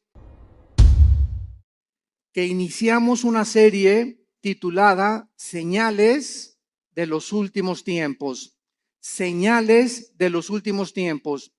En esta serie que iniciamos hoy, vamos a ver precisamente los tres evangelios, porque Juan no se mete con la profecía. Vamos a ver Mateo 24, Lucas 21 y Marcos 13, que son los tres evangelios donde en estos tres pasajes el Señor Jesucristo es interceptado por sus discípulos después de estar viendo y maravillándose del templo que había levantado Herodes y estaban con las piedras increíbles que valían con la moneda actual miles de dólares. Ante este escenario, los discípulos le hacen a Cristo 4 preguntas que vamos a ver que se encuentran en los 3 evangelios. Y Cristo comienza a desarrollar las respuestas de estas preguntas a través de los 3 evangelios. Ahora bien, ¿por qué en 3 evangelios se encuentran las respuestas de Cristo? Porque haz de cuenta que nosotros vemos un choque. Entonces yo veo el choque de frente como periodista y escribo, pues le sumieron toda la defensa delantera al carro. Otro periodista ve el choque del lado derecho. Él va a escribir, pues le sumieron la puerta y llegó hasta la puerta de atrás el choque. Otro periodista lo va a escribir de la parte de atrás, porque él vio el choque de la parte de atrás. Entonces, cuando se juntan los 3 reportajes ante un juez, ¿verdad? O ante un erudito en accidentes, se puede llevar a una conclusión de quién tuvo la culpa y cuáles fueron las causas de este accidente. Entonces, de esta manera, los 4 evangelistas, que son Mateo, Marcos, Lucas y el apóstol Juan, tienen los relatos de la Biblia de diferentes formas. ¿Por qué? Porque no vemos todos con la misma perspectiva, ni oímos igual cuando nosotros escuchamos algún mensaje. Por ejemplo, cuando algún predicador predica, tú le dices, ¿de qué habla el predicador? Y le preguntas a Juan, pues habló de esto y esto, él encontró una cosa. Y le preguntas a otra persona y te dice otro panorama del mensaje. ¿Por qué? Porque todos oímos de diferente forma, aunque es lo mismo, pero de perspectivas diferentes. Entonces, para que podamos entender por qué en 3 evangelios podemos nosotros poner realmente el contexto del mensaje de Cristo de los últimos tiempos.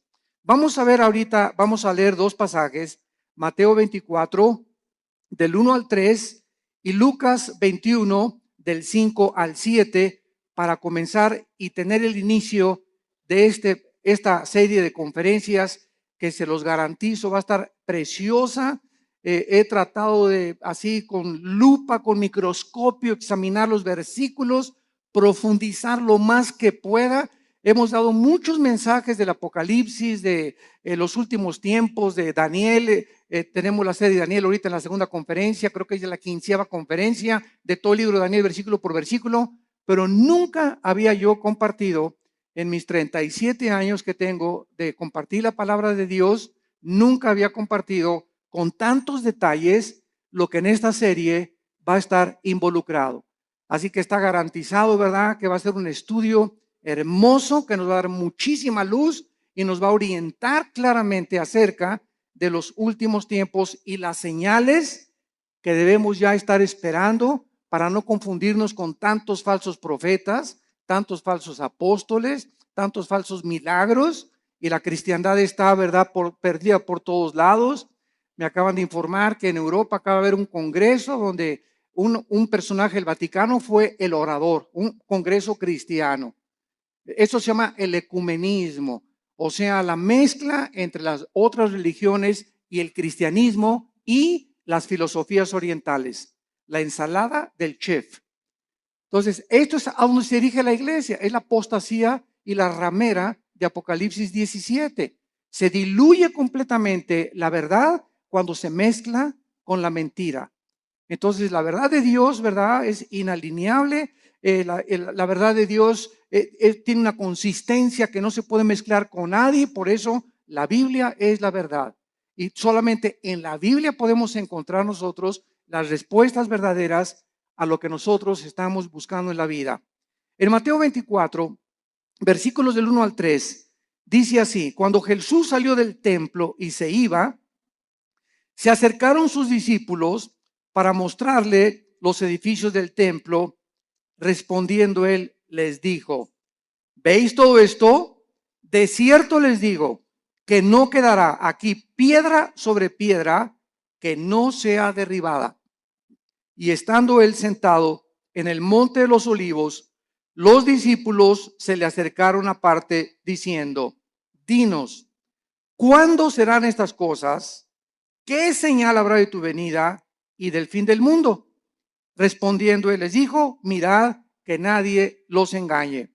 Veamos ahora en Lucas, capítulo 21, versículos del 5 al 7, la otra perspectiva de Lucas, de cómo oyó lo que Jesús dijo. Lucas 21, del 5 al 7.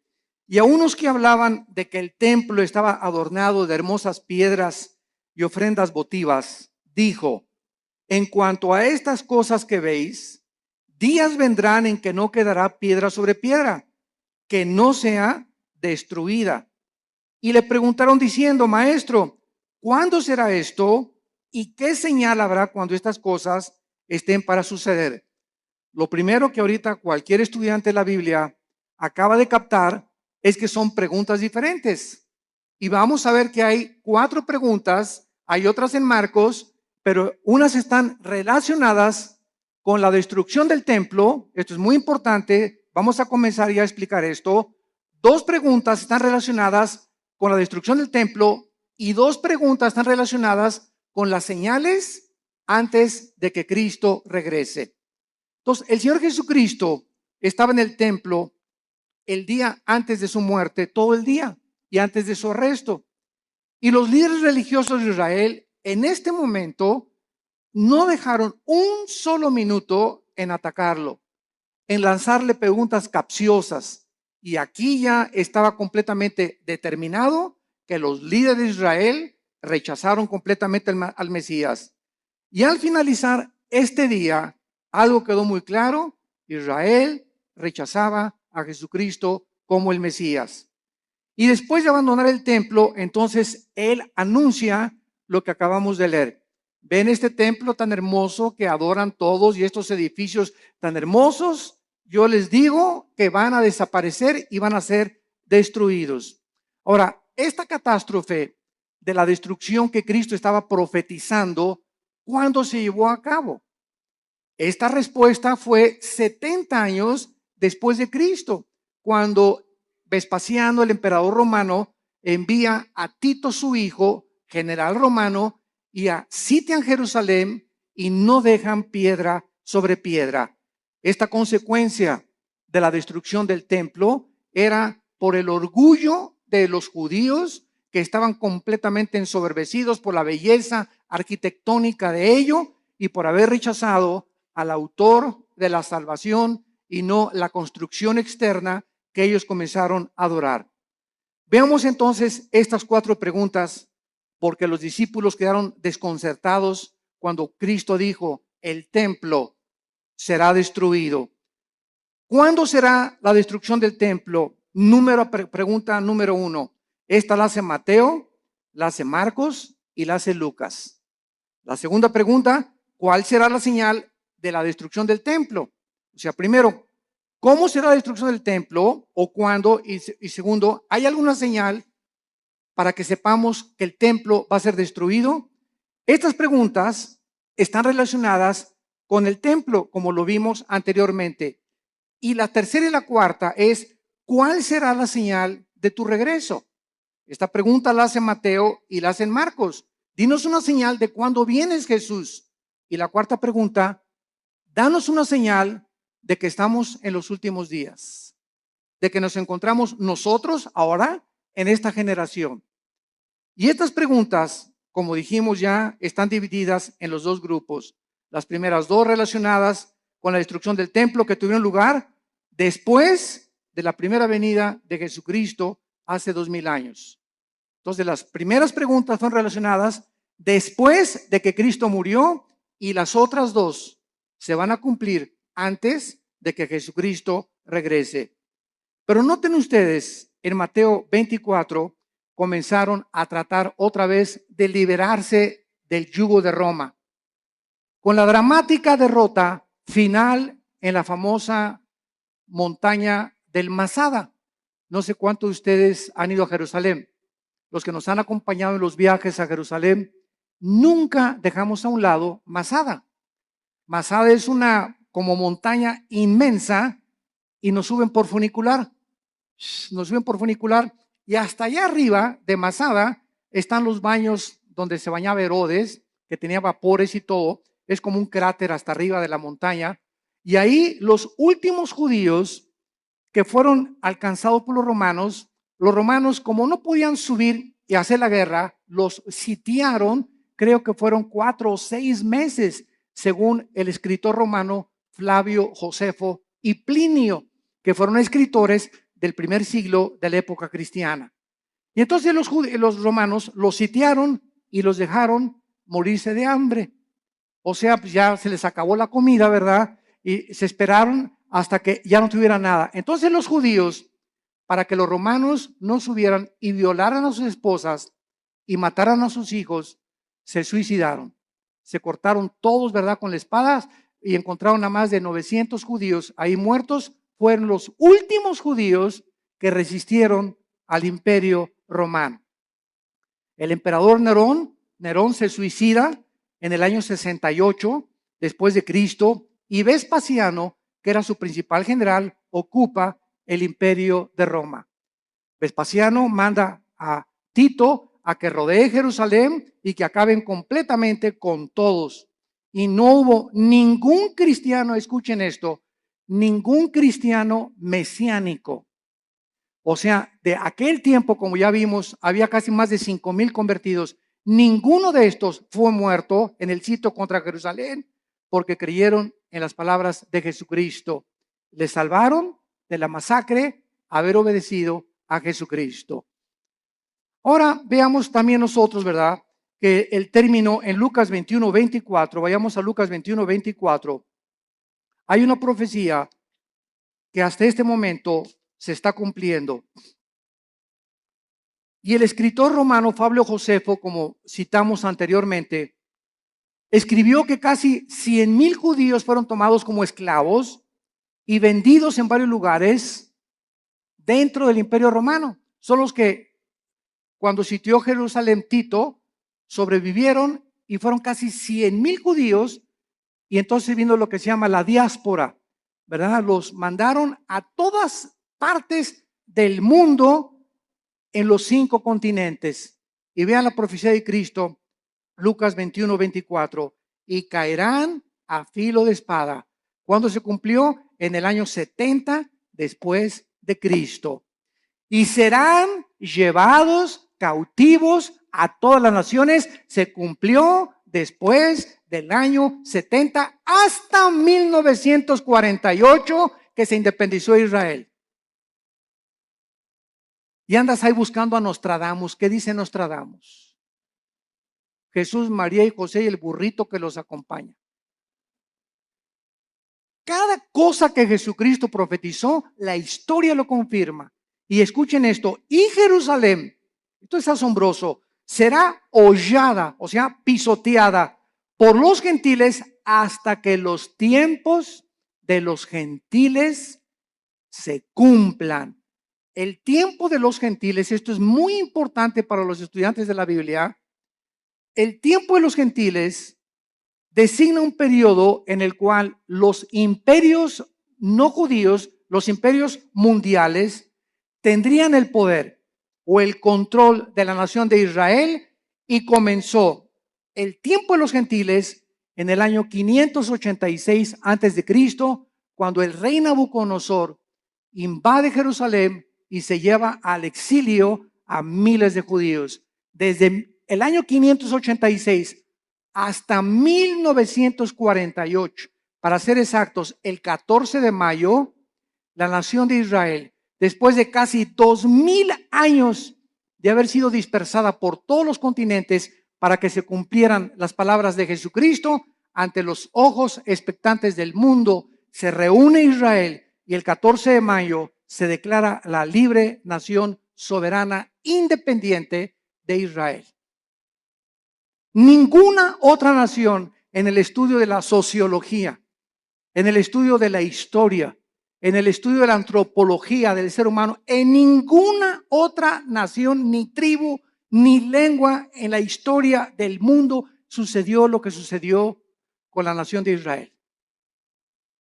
Ahora entendemos nosotros los estudiantes de la Biblia cuando nos preguntan, ¿y por qué Israel? Y ahí viene la envidia. ¿Y por qué este trae este carro? ¿Y por qué este trae esta casa? ¿Y por qué? Y la envidia nos corroe y la envidia siempre está, ¿por qué no tengo yo lo que esa persona tiene?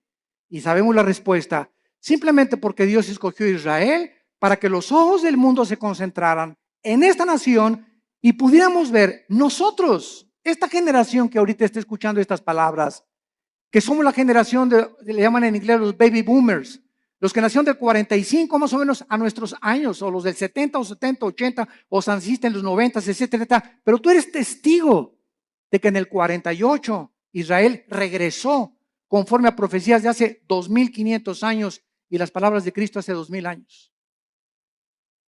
Entonces, esta es la razón por la cual Dios escogió a Israel, no porque sean más inteligentes, ni simplemente para que se concentraran las profecías de los últimos tiempos y nosotros, los estudiantes de la Biblia, los que estamos buscando qué tiempo estamos viviendo y en qué generación nos encontramos y cómo debemos de vivir en estos tiempos, ver que Israel es el termómetro de Dios.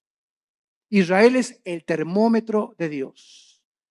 Y todo lo que sucede en Israel físicamente sucede en el mundo espiritual.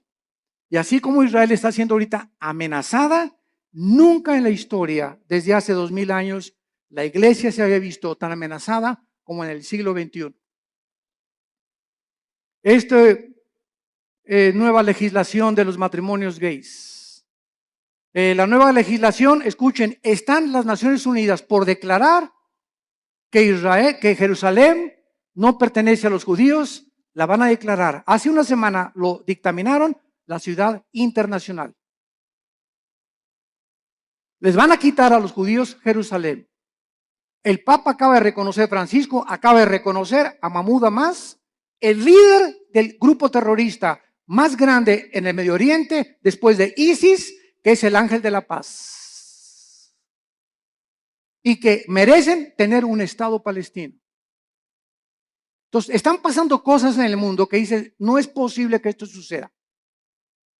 Y por si fuera poco en México, se nos escapa el Chapo Guzmán.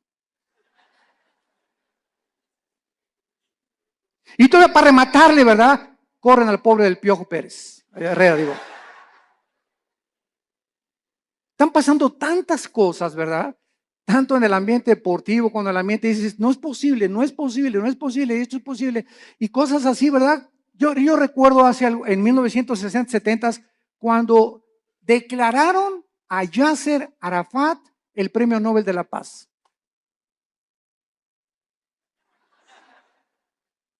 ¿Cómo es posible que al más grande líder terrorista, que en 1972 mató a más de 15 atletas judíos en Berlín, en las Olimpiadas en Múnich, en Berlín, en Alemania, ¿cómo es posible que lo hayan declarado el Premio Nobel de la Paz? ¿Cómo es posible que ayer perdió el América? Es otra cosa, ¿verdad? Después nos peleamos por eso. Bueno, vemos entonces claramente que Jesucristo está hablando claramente y ahora va a contestar las preguntas 3 y 4.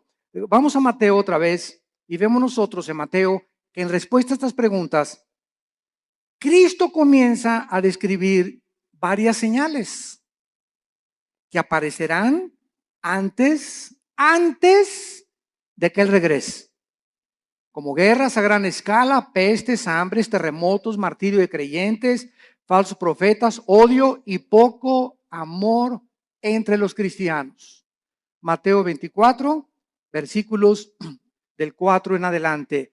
Respondió Cristo, mirad que nadie los engañe. Ya vimos esta advertencia detenidamente, porque vendrán muchos en mi nombre diciendo yo soy el Cristo, oirán de guerras y rumores de guerras. Aquí nos detenemos rápido. Todo esto lo vamos a examinar con muchísimo detalle. Y vamos a ver cuántas guerras ha habido. Porque muchas guerras siempre ha habido. Muy bien, estoy de acuerdo contigo. Pero nunca hasta el siglo XX se formó la primera guerra mundial. Llega a un grado donde se pierde completamente la coherencia, la racionalidad, la inteligencia, la lógica. Y así encontramos cantidad de líderes que tienen un harén de 4 o 5 muchachas y las muchachas están convencidas que él es el Mesías, como Charles Manson, el que mató a Sharon Tate, la esposa de Roman Polanski en Los Ángeles, California, que comenzó Charles Manson a tener un ejército de muchachitas se dormía con todas. Y un día se levantó y dijo, tenemos que matar a una persona. Fueron a la casa de esta famosísima artista china, Sharon Tate, la acuchillaron, estaba ahí embarazada, y pusieron puercos con sangre en las paredes. Claro que está ahorita en la cárcel, ¿verdad? Se tatuó aquí la suástica de Hitler, la tiene tatuada Charles Manson, y ¿verdad? Pues está completamente loco. Lo mismo, él quería establecer el paraíso con ese grupo de personas. Jim Jones quería establecer el paraíso allá en la Guyana, y todos estos hombres han tratado de decir, nosotros tenemos la solución. Y solo hay un hombre que dijo, yo soy el camino, la verdad y la vida. Un solo hombre ha atrevido a decirse, yo soy el camino, y lo ha demostrado con su vida, con su muerte y con su resurrección. Miren que nadie los engañe, porque vendrán cantidad de personajes políticos en el ambiente artístico, en el ambiente filosófico, en el ambiente religioso, ideológico, que van a traer disque soluciones y nuevas ideas para convencerlos que debemos de seguirlos a ellos. Y a muchos engañarán. Y así podríamos seguir con esta lista interminable de personas que Cristo, antes de contestar, nos advierte: cuidado cuando alguien diga, yo traigo la solución al mundo. O este sistema de gobierno es el adecuado. O esta forma es la adecuada. O el Maharashi, o el Dalai Lama, o el Jim Jones, o el Nietzsche, o filósofos, o Platón, o Sócrates. Cuidado con filosofías, dice Colosenses 2:8, que tienen su origen en los seres humanos. Todos nosotros somos seres humanos nacidos de papá y de mamá. Y todos nosotros no venimos del cielo como vino Jesucristo. Él es el único que el Padre envió al mundo. Él venía del Padre, regresó al Padre, y el Padre lo envió para mostrarnos que Él era el camino, la verdad y la vida. Y dichosos aquellos que han podido venir a la cruz y encontrar en el Hijo de Dios la respuesta a su problema, no solamente existencial, sino a su problema también de pecado y de la vida eterna. Yo recuerdo que todos estos personajes que les acabo de mencionar, los estudié antes de ser cristiano. Yo era un apasionado de la lectura. Me acuerdo de los 10, 11 años de edad. Dios lo pone en uno, ¿verdad? No me jacto de esto, pero siempre me gustó muchísimo leer desde la primaria.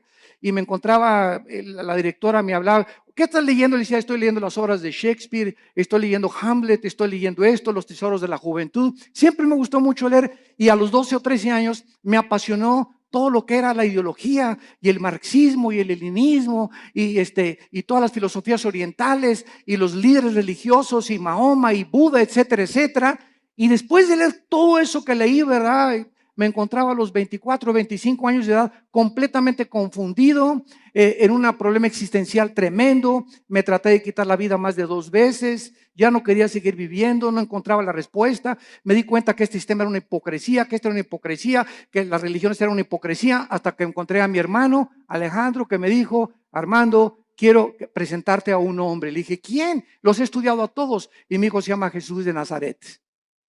Le dije, mira, de religión, inmediatamente lo ligué con la religión. No me hables de religión, le dije a mi hermano.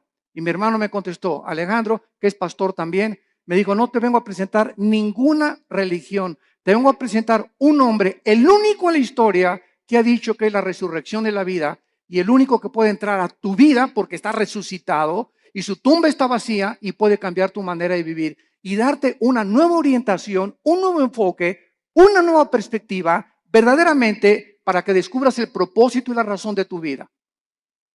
Y pues comencé a estudiar la Biblia. Y me acuerdo un día, ¿verdad? En 1974, caí de rodillas a las 5:30 de la mañana. Y le hablé a mi hermano Alejandro, y ven por mí. Llévame con ese misionero que te habló de Cristo.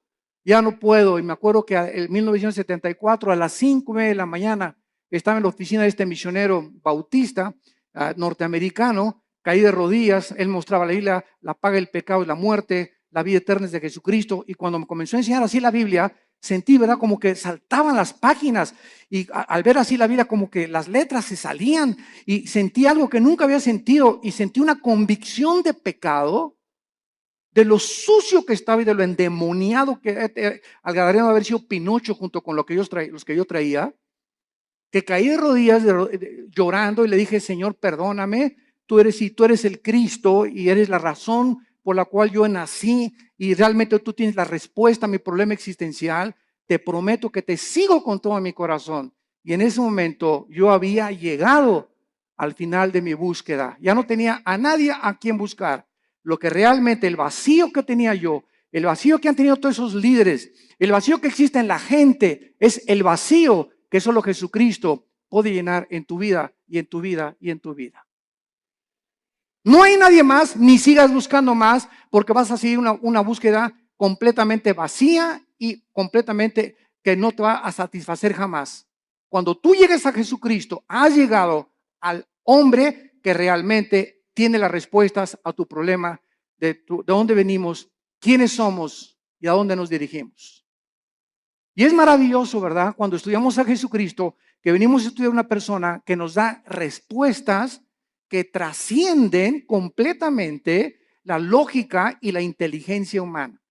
Y precisamente como él dijo, mis pensamientos no son vuestros pensamientos, ni mis caminos son vuestros caminos. Al venir a la Biblia, nos estrellamos, chocamos con la mente de Dios, porque no es nuestra mente. Y por eso el hombre natural, como dice 1 Corintios 2, no entiende las cosas de la Biblia. Y llegan por acá y, ay, ¿por qué tanta sangre? ¿Y por qué Dios mandó matar a los cananitas? Y aquí hay una contradicción. Y aquí hay esto. ¿Por qué? Porque en su mente, en su actitud, no están buscando la verdad. Están tratando de encontrar errores que existen en su limitación intelectual. Entonces, el problema no es el problema de Dios. El problema es el problema de nosotros, que somos como caracoles, como garbanzos, como renacuajos comparados con la inmensidad de la mente de Dios. Y que si vamos a comenzar a caminar con Dios, tenemos que caminar de rodillas detrás de Él, de rodillas. No se puede, dicen que la puerta al cielo es una puerta chaparrita, porque solamente entran los que se arrodillan. Pero si quieres entrar parado, te vas a estrellar, porque es la soberbia intelectual del ser humano la que le impide poder encontrar la verdad. Y fue la razón por la cual los líderes de Israel rechazaron a Jesucristo. Este viene a cambiar nuestra religión. Este viene a amenazarnos. Es una amenaza. Tenemos que eliminarlo, porque si no, no podemos nosotros seguir estableciendo el paraíso a través de las religiones. Y las religiones, todas las religiones, conducen a la muerte, porque el cristianismo no es una religión, es una relación personal, viva, dinámica, orgánica con alguien que vive en este momento y que quiere entrar a tu vida. Muy bien.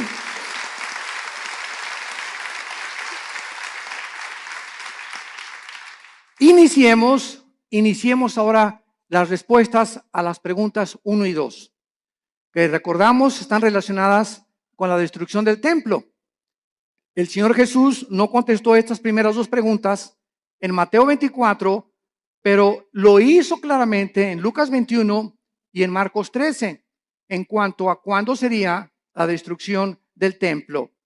Y estos pasajes que vamos a leer ahorita son claramente distinguidos de los últimos días, o sea, en respuesta a cuando se iba a destruir el templo, vuelvo a repetir, sucedió antes de que Él regresara y después de su muerte.